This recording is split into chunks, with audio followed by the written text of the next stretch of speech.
नमस्ते सबैलाई। आज हामी विदेशमा रहनुभएका नेपालीका लागि मोफा मित्र एप कसरी चलाउने, के सुविधा छन् र समस्या पर्दाखेरि कसरी सहयोग लिने भन्ने बारे जानकारी दिन गइरहेका छौँ। विदेशमा हुनुहुन्छ भने कहिलेकाहीँ तपाईँ आफैलाई समस्या पर्न सक्छ, तपाईँको परिवारको सदस्य वा साथीभाइ विदेशमा अलपत्र पर्न सक्छन्, कतै हराउन सक्छन्, उद्धार आवश्यक पर्न सक्छ र केही कारणले चाहिँ विदेशमा मृत्यु हुन सक्छ। अनि बिमा तथा क्षतिपूर्तिको समस्या आउन सक्छ वा कुनै अन्य कन्सुलर समस्या पर्न सक्छ। यस्तो अवस्थामा सम्बन्धित नेपाली दूतावास वा सरकारी निकायसम्म कसरी पुग्ने भन्ने कुरा धेरै नेपालीहरूका लागि अझै पनि अन्यलको विषय हुने गर्छ। तर यीमध्ये धेरै विषयमा आफ्नो मोबाइलबाटै सरकारी सिस्टममा निवेदन तथा गुनासो दर्ता गर्न सकिने व्यवस्था आएको छ।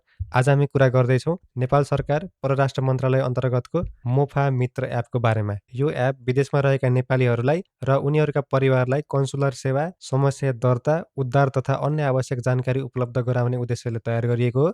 आजको भिडियोमा हामीले यो एपलाई कसरी डाउनलोड गर्ने, एपभित्र के सुविधाहरू छन्, कसले प्रयोग गर्न सक्छ, कसरी प्रोफाइल सेटअप गर्ने, समस्या पर्यो भने कसरी निवेदन दिने र आफूले गरेको निवेदनको स्ट्याटस कसरी हेर्ने भन्ने कुरा स्टेप बाई स्टेप बुझ्छौँ। सुरुमा त यो एप कसरी चलाउने भन्ने बारे कुरा आउँछ। सबैभन्दा पहिले आफ्नो मोबाइलको गुगल प्ले स्टोर वा एप्पल एप स्टोर खोल्नुहोस्। त्यहाँ मोफा मित्र भनेर सर्च गर्नुहोस्। ध्यान दिनुहोस् अफिसियल एप नै डाउनलोड गर्नु होला। एप इन्स्टल गरेपछि ओपन गर्नुहोस्। हामीले देख्न सक्छौँ कि यहाँ विभिन्न अप्सन्सहरू छन्। अब यसभित्रका महत्त्वपूर्ण सुविधाहरू एक एक गरेर बुझ्नुपर्छ। पहिलो छ खोज, तलास तथा उद्धार, जसलाई सर्च एन्ड रेस्क्यु भनिन्छ। यदि विदेशमा रहेको कुनै नेपाली नागरिक हराउनु भएको छ, अलपत्र पर्नु भएको छ वा उद्धार आवश्यक परेको छ भने सम्बन्धित विवरणसहित अनलाइन एप्लिकेसन दर्ता गर्न सकिन्छ। दोस्रो अप्सन छ शव व्यवस्थापन। विदेशमा कुनै पनि नेपाली नागरिकको मृत्यु भएको अवस्थामा शव नेपाल ल्याउने वा आवश्यक व्यवस्थापनका लागि सम्बन्धित निकायमा अनुरोध तथा प्रक्रिया अघि बढाउन यसले सहजीकरण गर्छ। तेस्रो छ बिमा अथवा क्षतिपूर्ति। विदेशमा काम गर्दाखेरि भएको दुर्घटना वा अन्य सम्बन्धित घटनाका कारण बिमा तथा क्षतिपूर्ति सम्बन्धी समस्या आएको छ भने त्यस सम्बन्धी दावी तथा गुनासोको प्रक्रिया अघि बढाउन यो एप प्रयोग गर्न सकिन्छ। तर एउटा कुरा स्पष्ट बुझौँ, एपमा निवेदन दर्ता दिनु भनेको क्षतिपूर्ति स्वतः प्राप्त हुन्छ भन्ने चाहिँ होइन। एपले सम्बन्धित प्रक्रिया वा निकायसम्म तपाईँको रिक्वेस्ट पुर्याउन सहजीकरण गर्छ। चौथो छ गुनासो अथवा समस्या। कन्सुलर सेवाको समस्या होस् वा विदेशमा नेपाली नागरिकको अन्य समस्या होस्, यी समस्याहरू सम्बन्धी गुनासो पनि यही एप मार्फत दर्ता गर्न सकिन्छ। त्यसैगरी अर्को अप्सन छ निवेदनको स्थिति अथवा एप्लिकेसन स्ट्याटस। तपाईँले पहिले दर्ता गर्नुभएको निवेदन कहाँ पुग्यो, त्यसमा के भइरहेको छ वा प्रक्रिया कुन चरणमा छ भनेर एप्लिकेसन स्ट्याटस हेर्न सकिने सुविधा पनि छ। त्यसैगरी यो एपमा यसबाहेक पनि अन्य महत्त्वपूर्ण जानकारीहरू छन्। यसमा नेपाली नियोग अर्थात् सम्बन्धित एम्बेसी वा सम्बन्धित संस्थाका कन्ट्याक्ट डिटेल्सहरू, त्यसपछि एम्बेसी स्पेसिफिक इन्फर्मेसन र फ्रिक्वेन्टली आस्क्ड क्वेसन्सहरू पनि उपलब्ध छन्। त्यस्तै विदेशमा समस्या पर्दाखेरि के गर्ने, विदेशमा नेपाली नागरिक जेलमा पर्दाखेरि के गर्ने, मृत्यु भएमा के प्रक्रिया अपनाउने जस्ता प्रश्नका उत्तर खोज्नको लागि FAQ सेक्सन प्रयोग गर्न सकिन्छ। यसमा अहिले ट्राभल एडभाइजरी पनि थपिएको छ, जसबाट सम्बन्धित देशमा यात्रा गर्दाखेरि ध्यान दिनुपर्ने सुरक्षा तथा अन्य जानकारीहरू हेर्न सकिन्छ। त्यसैले यो एपलाई केवल उद्धार माग्ने एप भनेर बुझ्नुभन्दा पनि विदेशमा रहेको नेपालीका लागि डिजिटल कन्सुलर सपोर्ट प्लेटफर्म भनेर बुझ्दाखेरि अझ सही हुन्छ। एप्लिकेसन सुरु गर्दाखेरि के चाहिन्छ भन्ने बारे बुझौँ। सुरुमा त कुन समस्या हो त्यसमा क्लिक गर्नुहोस्। त्यसपछिको एप्लिकेसन प्रोसेसमा तपाईँको पहिचान भेरिफाई गर्नको लागि पासपोर्ट नम्बर र डेट अफ बर्थ आवश्यक पर्छ। उपलब्ध एप इन्फर्मेसन अनुसार पासपोर्ट नम्बर र जन्ममिति राखेपछि सिस्टमले अटोमेटिक भेरिफिकेसन गरेर तपाईँको नाम र जेन्डर जस्ता विवरणहरू देखाउने व्यवस्था छ। त्यसपछि नेपालमा रहेको आफ्नो पर्मानेन्ट एड्रेस सम्बन्धी विवरण भर्नुपर्ने हुन्छ, जस्तै प्रदेश, जिल्ला, नगरपालिका वा गाउँपालिका र वडा नम्बर। यी विवरणहरू सही राख्नुहोस्। त्यसपछि नेक्स्टमा जानुहोस्। अब तपाईँले हाल कुन देशमा बस्नुभएको छ भन्ने विवरण छान्नुपर्ने हुन्छ। आफू रहेको कन्ट्री सिलेक्ट गर्नुहोस्। त्यसपछि सम्बन्धित नेपाली दूतावास वा सम्बन्धित सहायता केन्द्र छान्ने अप्सन आउँछ। कतिपय अवस्थामा सिस्टमले कन्ट्रीका आधारमा सम्बन्धित दूतावास देखाउन सक्छ। आवश्यक परे उपलब्ध विकल्पबाट आफ्नो सम्बन्धित सहायता केन्द्र वा नजिकको नेपाली दूतावासलाई सिलेक्ट गर्नुहोस्। अब तपाईँ विदेश आएको मिति सिलेक्ट गर्नुहोस्।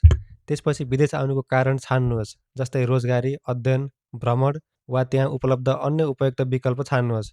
त्यसपछि नेक्स्टमा क्लिक गर्नुहोस्। अब यहाँ यस्तो इन्टरफेस आउँछ, जसमा तपाईँले भर्नै पर्ने भनेको सम्बन्धित देशमा काम अथवा अध्ययन गर्ने संस्थाको ठेगाना भन्ने बारे। यो बक्स भर्नै पर्छ, अरू अप्सनल राखिएको छ। यदि कम्पनीको नाम, फोन नम्बर वा अन्य एडिसनल इन्फर्मेसन तपाईँलाई राम्रोसँग थाहा छ भने सही विवरण राख्नु राम्रो हुन्छ। तर आफूलाई थाहा नभएको कुरा छ भने अनुमान गरेर चाहिँ नलेख्नु होला। भर्नै पर्ने बक्स बाहेक अरू केही थाहा छैन भने बक्सहरू खाली छोडेर नेक्स्टमा क्लिक गर्नु होला। त्यसपछि अर्को महत्त्वपूर्ण सेक्सन आउँछ। यदि समस्या तपाईँलाई नै परेको हो र तपाईँ आफै एप्लिकेसन भरिरहनु भएको छ भने सेल्फ अथवा म स्वयं निवेदक हुँ भन्ने अप्सन सेलेक्ट गर्न सकिन्छ। यस अवस्थामा तपाईँको पहिचान सम्बन्धी उपलब्ध विवरण सिस्टमबाट अटोमेटिक फिल हुन्छ। तर तपाईँ आफ्नो परिवारको सदस्य वा कुनै अर्को व्यक्तिका लागि एप्लिकेसन भरिरहनु भएको छ भने सम्बन्धित व्यक्तिको विवरण सही रूपमा राख्नुपर्ने हुन्छ। त्यहाँ मागिएको सम्बन्ध, नाम, सम्पर्क तथा आवश्यक विवरण गलत नहुने गरी भर्नुहोस् र यति गरेपछि नेक्स्टमा क्लिक गर्नुहोस्। अब तपाईँले आफ्नो गुनासो वा समस्या स्पष्ट र विस्तृत रूपमा लेख्नुपर्ने हुन्छ। यहाँ छोटो र अस्पष्ट कुरा लेख्नुभन्दा वास्तविक समस्या के हो, कहिलेदेखि समस्या भयो, कहाँ समस्या भयो र तत्काल कस्तो सहयोग आवश्यक छ भन्ने कुरा सकेसम्म स्पष्ट रूपमा लेख्नु राम्रो हुन्छ। उदाहरणका लागि यदि कोही विदेशमा अलपत्र परेको हो भने कुन देशमा हुनुहुन्छ, कुन सहरमा हुनुहुन्छ, कस्तो समस्या परेको छ, सम्पर्कमा हुनुहुन्छ कि हुनुहुन्न र तत्काल कस्तो सहायता आवश्यक छ जस्ता जानकारीहरू उपयोगी हुन सक्छन्। यो बक्स खाली छोड्नु हुँदैन, केही न केही चाहिँ लेख्नुपर्छ। त्यसपछि यदि तपाईँ नै प्राइमरी एप्लिकेन्ट हो भने तपाईँको पासपोर्टको फोटो वा यदि अरू समस्यामा परेर अरूका लागि निवेदन भर्नुभएको छ भने उहाँको पासपोर्टको फोटो अपलोड गर्नुहोला। त्यसपछि अर्को बक्समा कसलाई समस्या परेको, यदि आफ्नै भए आफ्नो फोटो अपलोड गर्नुहोस् र यदि आफन्तको लागि हो भने आफन्तको फोटो अपलोड गर्नुहोला। त्यसपछिको अर्को बक्समा यो उजुरी वा गुनासो सम्बन्धी कुनै पनि अन्य प्रमाणहरू यदि छन् भने त्यो पनि तपाईँले अपलोड गर्नुहोला। त्यसपछि एप्लिकेसन सबमिट गर्नुहोस्। अब तपाईँले दर्ता गरेको रिक्वेस्ट सम्बन्धित सरकारी सिस्टममा जान्छ र सम्बन्धित निकायबाट आवश्यक प्रक्रिया अघि बढ्छ। अब तपाईँले दर्ता गरेको निवेदनको अवस्था हेर्न चाहनुभयो भने एपको मेन स्क्रिनमा गएर एप्लिकेसन स्टाटस अथवा निवेदनको स्थिति सम्बन्धी अप्सन खोल्नुहोस्। त्यहाँ पासपोर्ट नम्बर, नेपाली नियोग जस्ता आवश्यक विवरण राखेर आफ्नो एप्लिकेसन सर्च गर्न सकिन्छ। यसबाट तपाईँले दर्ता गरेको रिक्वेस्टको प्रोसेसिङ स्टाटस तथा उपलब्ध अपडेट्सहरू हेर्न सक्नुहुन्छ। तर यहाँ हामीले एउटा कुरा स्पष्ट पार्नुपर्छ, एप्लिकेसन सबमिट भयो भन्दैमा समस्या तुरुन्तै समाधान हुन्छ भन्ने ग्यारेन्टी चाहिँ होइन। वास्तविक समाधान भने समस्या, देश, सम्बन्धित नियोग, आवश्यक प्रक्रिया र सम्बन्धित निकायको रेस्पोन्समा निर्भर गर्छ। यदि तपाईँ वा तपाईँको परिवारको सदस्य तत्काल जीवन जोखिममा हुनुहुन्छ भने केवल एपमा फर्म भरेर बसेर नहुने अवस्था पनि हुनसक्छ। त्यस्तो अवस्थामा सम्बन्धित देशको इमर्जेन्सी सर्भिस, पुलिस वा नजिकको नेपाली दूतावास वा नियोगसँग तुरन्त सम्पर्क गर्न आवश्यक हुनसक्छ। यो एप चाहिँ अहिलेसम्म पूर्ण रूपमा स्थिर र अन्तिम भर्जनमा पुगिसकेको छ भनेर भन्नुभन्दा पनि सरकारले यसलाई क्रमशः अपडेट र इम्प्रुभ गरिरहेको छ। धेरैले भनेअनुसार चाहिँ यो एपको मिस्टेक अथवा बग के छ भन्दाखेरि कुनै फोनमा यो पुरै डिटेल्सहरू राम्ररी नदेखिने अथवा फोनको तलपट्टिको अप्सन चाहिँ राम्ररी सिलेक्ट गर्न नमिल्ने वा गाह्रो हुने समस्या देखिएको छ। आशा छ यो एरर चाहिँ डेभलपरहरूले सच्याउनु हुनेछ। यो भिडियो अपलोड गर्दासम्म सच्याइएको पनि हुनसक्छ। चेक गर्नुहोला, अरू सबै ठिकै छ। अन्त्यमा विदेश जाने नेपालीहरूको संख्या बढ्दै जाँदाखेरि विदेशमा समस्या पर्दाखेरि सरकारसँग कसरी पुग्ने भन्ने कुरा झन् महत्त्वपूर्ण हुँदै गएको छ। त्यस हिसाबले एउटै मोबाइल एप्लिकेसन मार्फत धेरै सुविधा तथा जानकारीलाई एउटै प्लेटफर्ममा ल्याउने प्रयास चाहिँ सरकारको सकारात्मक कदम हो। तर अब यसको वास्तविक सफलता भनेको एप कतिको राम्रो देखिन्छ भन्नेमा मात्रै होइन, यसबाट आएका गुनासो कति छिटो र प्रभावकारी रूपमा सुनवाई हुन्छन् भन्नेमा पनि निर्भर हुन्छ। यदि यो जानकारी उपयोगी लाग्यो भने यो भिडियो सेयर गर्नुहोला अनि कमेन्टमा तपाईँ कुन देशबाट भिडियो हेर्दै हुनुहुन्छ लेख्नुहोला र मोफा मित्रको बारे तपाईँको अनुभव कस्तो छ भनेर पोजिटिभ नेगेटिभ जस्तो छ त्यही लेख्नुहोस् र सच्याउन मिल्ने केही कन्स्ट्रक्टिभ कुराहरू छन् भने पनि कमेन्ट गर्नुहोला। हामी फेरि जानकारीमूलक कुराहरू लिएर आउनेछौँ। आजलाई बिदा दिनुहोस्। नमस्कार।